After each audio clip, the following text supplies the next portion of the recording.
Hello everyone, welcome to House News. In this episode, we'll present you the latest information coming from the House of Representatives of Indonesia. And now, let's see the headlines for today. The 43rd ASEAN Summit and Related Summit kick off in Jakarta with a focus on stabilizing the region as an epicenter of economic growth.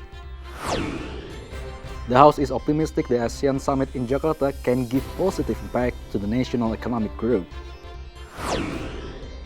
Indonesia Parliament through BKSAP has played important role in conducting diplomatic activities among the parliaments worldwide. The House urges the government to be more proactive in ensuring the voter database is safe from cyber attacks. The state budget through the National Economic Recovery Program should protect the public by strategically allocating funds to address economic challenges. Lawmakers are calling for a stronger commitment from the government to address the concerning issue of online gambling. Indonesian President welcomed ASEAN and world leaders with a jungle scene of waterfall and wild orchids. Indonesia arranged an exotic gala dinner highlighting a green concept and successfully made a deep impression on the invited guests at the 43rd ASEAN Summit 2023. The new look of Taman Mini Indonesia Indah has given unforgettable experiences to the ASEAN First Ladies. During the 43rd Asian Summit and Related Summit in Jakarta recently, the House promotes collaboration between Parliament and the government to address highly dynamic global situation. Member of the Committee for Interparliamentary Cooperation or BKSAP of the House, Arzetti Bilbina, says the ASEAN 2023 is an opportunity to make the Southeast Asian region as the key player in the economic sector. As the host of the 43rd ASEAN Summit, Indonesia is expected to enhance coordination between Parliament and the government in order to improve trade cooperation, create prosperity, and maintain ASEAN regional stability. Ingin menjadikan kawasan ASEAN ini tetap menjadi sentral utama bagi masyarakat ASEAN dan juga dunia, serta terus menjadi monitor dalam pengawasan dan juga perdamaian di negara-negara, dan juga tentunya berharap jadi negara yang sangat fokus dan konsen dalam perekonomian kawasan dan juga dunia.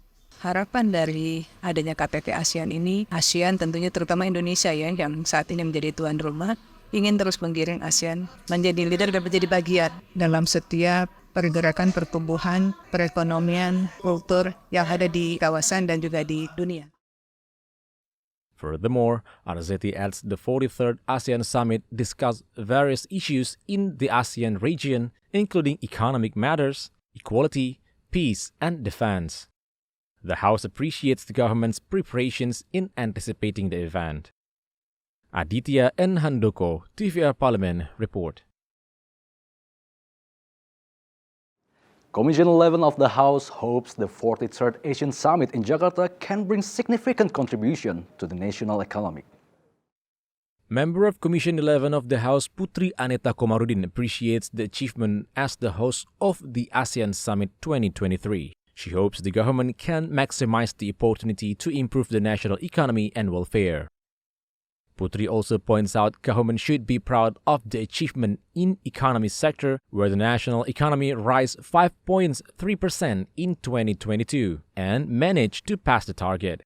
Indonesia is considered among the best performing economies despite the global turbulence. Sebenarnya kan presidensi G20 dan KTT ASEAN ini kan kita lihat dampaknya sangat positif ya, terutama dalam memunculkan nama kita di panggung dunia, dan bagaimana para delegasi yang hadir ini, terutama kepala-kepala negara dan pemerintahan yang telah hadir di sini, bisa melihat progres Indonesia sebagai negara. Jadi ya tentu harapannya dengan adanya KTT ASEAN ini, selain kita bisa menghidupkan kembali UMKM kita juga bisa memperlihatkan kepada dunia bahwa pencapaian pertumbuhan ekonomi kita yang rata-rata stabil di tahun 2022 5,3% lebih baik daripada banyak negara di dunia ini, itu real. Jadi bukan hanya angka, tapi bisa dilihat sendiri oleh mereka ketika mereka berkunjung ke sini. Speaker of the House Dr. Honoris Causa Puan Maharani attended the opening of the ASEAN Summit. Puan Maharani emphasized the importance of coordination between the government and parliament amid changing global situations. She hopes good collaboration can achieve the shared goals for the welfare of the ASEAN region. Oki Zulindra, Kiki, TVR Parlemen, report. In the current global dynamics, diplomacy is important to maintaining peace among the nations. Traditional diplomacy between governments has changed to multiple-track diplomacy, which includes relations between parliaments. The Committee for Interparliamentary Cooperation or BKSAP of the House held BKSAP Day at the Islamic State University Sunan Kalijaga, Yogyakarta with the theme Optimizing Parliamentary Diplomacy through Improving the Quality of Human Resources and Educational Development.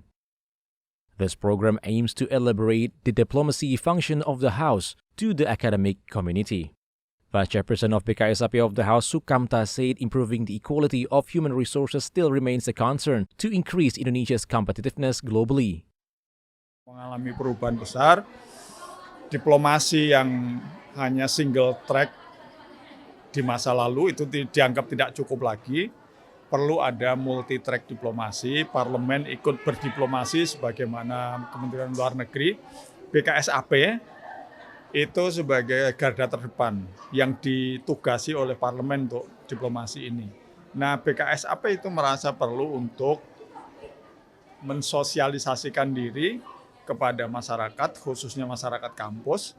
Yang kedua, BKSAP juga perlu menyampaikan sumbangsih BKSAP apa yang sudah dikerjakan dalam diplomasi yang dilakukan BKSAP ini kepada teman-teman sivitas akademika baik itu dosen maupun mahasiswa.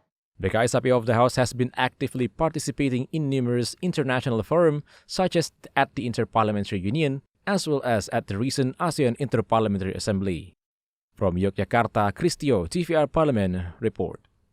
After the break, we have more updates on the state budget. Stay tuned on House News.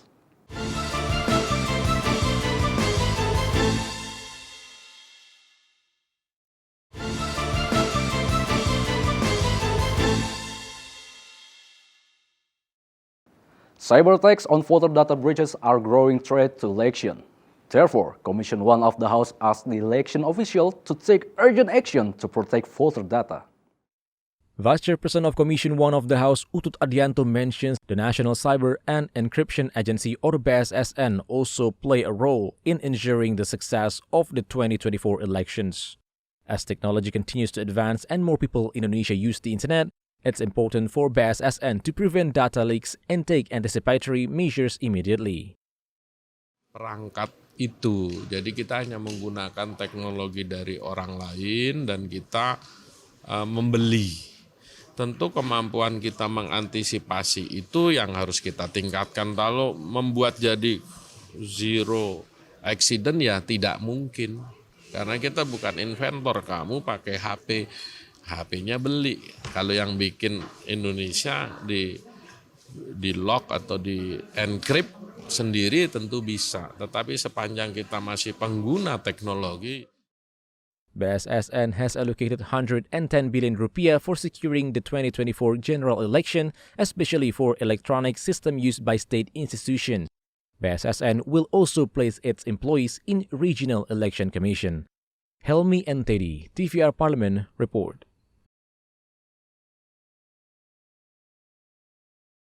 The Budget Committee of the House delivered critical notes on the implementation of 2022 state budget, highlighting the failure to achieve economic growth targets, economic inequality, and the increasing number of open unemployment. Member of the Budget Committee of the House, Andi Akmal, urges the government to immediately improve the performance and budget for poverty alleviation. Economic inequality between the central and regional areas still remains a serious issue. It is hoped transfer funds to regions can promote economic growth and the prosperity of the local communities.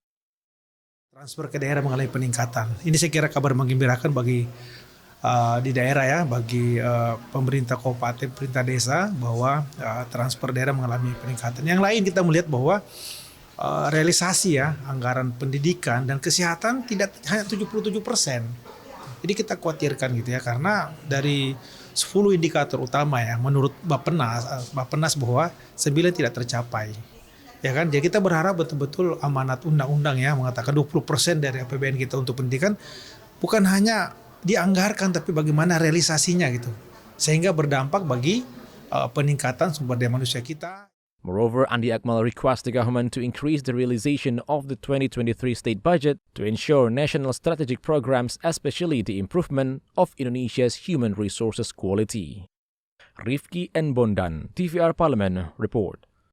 Commission 1 of the House strongly urges the government to collaborate with law enforcement authorities due to increased cases of illegal online gambling sites.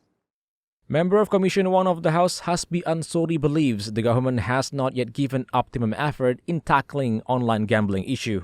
The eradication of online gambling not only requires blocking gambling websites but also to block the bank accounts of online gambling operators. Furthermore, collaboration among stakeholders is essential because online gambling utilizes digital technology which cannot be handled through conventional means. Judi online itu tidak hanya ditutup, tapi harus diserahkan ke para penegak hukum. Misalkan memblokir rekening. Kalau Kominfo menutup, ini kayak patah tumbuh hilang berganti, nanti muncul lagi. Harus diserahkan kepada penegak hukum dan Kominfo harus bekerjasama dengan penegak hukum supaya bisa memblokir rekening, kemudian bekerjasama dengan imigrasi. Kalau memang orang asing dia di blacklist bisa masuk, sehingga itu bisa ada efek jera dan ada instrumen untuk menghentikan itu. Additionally, member of Commission 1 of the House, Nurul Arifin, explains Commission 1 is currently discussing the specific issue of online gambling in the revision of the Electronic Information and Transaction Law. The revision will include the legal framework to empower law enforcement agencies in combating online gambling. Harus ada pelibatan dari beberapa pihak begitu, kepolisian, jaksa, aparat hukum lah mesti jalan juga begitu. Nah, kita tahu bahwa ternyata ini tidak tersentuh hukum begitu ya. Tapi ternyata memang secara pidananya belum jelas. Semoga dari aparat hukum bisa ikut serta memberantas ini sampai ke akar-akarnya. Fitian and Aang, TVR Parlemen, report. Don't go anywhere, we have exciting information on the latest gala dinner of the 43rd ASEAN Summit, only on House News.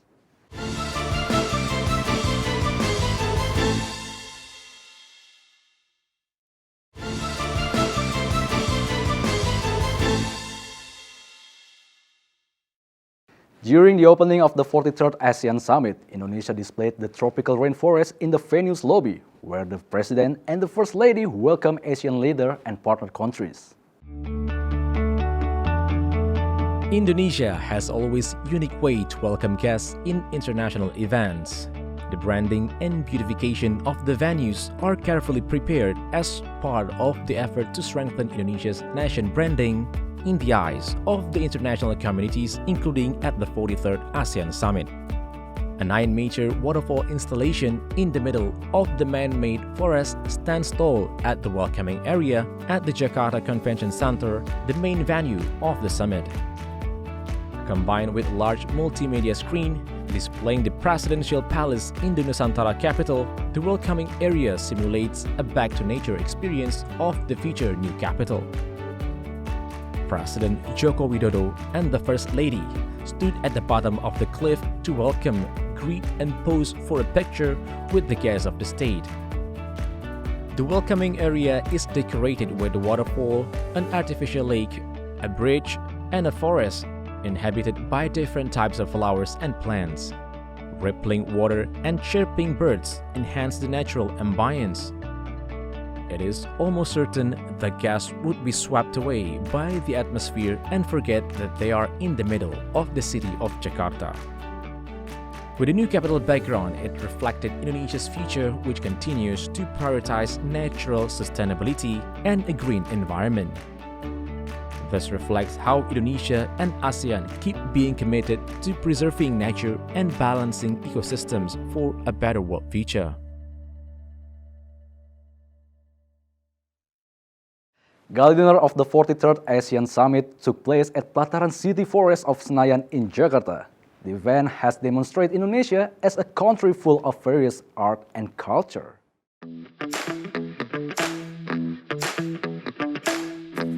Starting from the decoration at the entrance, the menu, to entertainment and souvenirs, all showcased the best sides of Indonesia.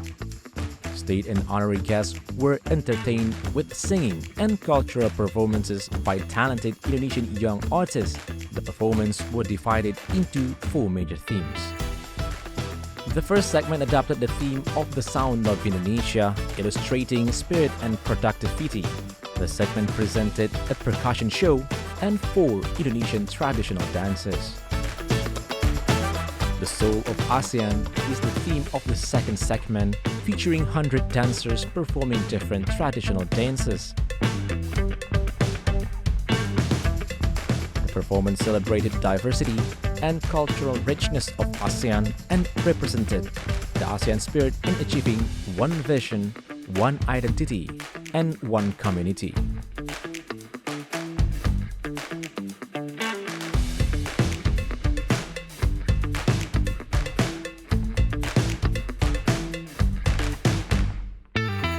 The theme of the third segment is the Wave of Tomorrow, displaying the shared vision of ASEAN member states to leverage the application of science, technology, and innovation.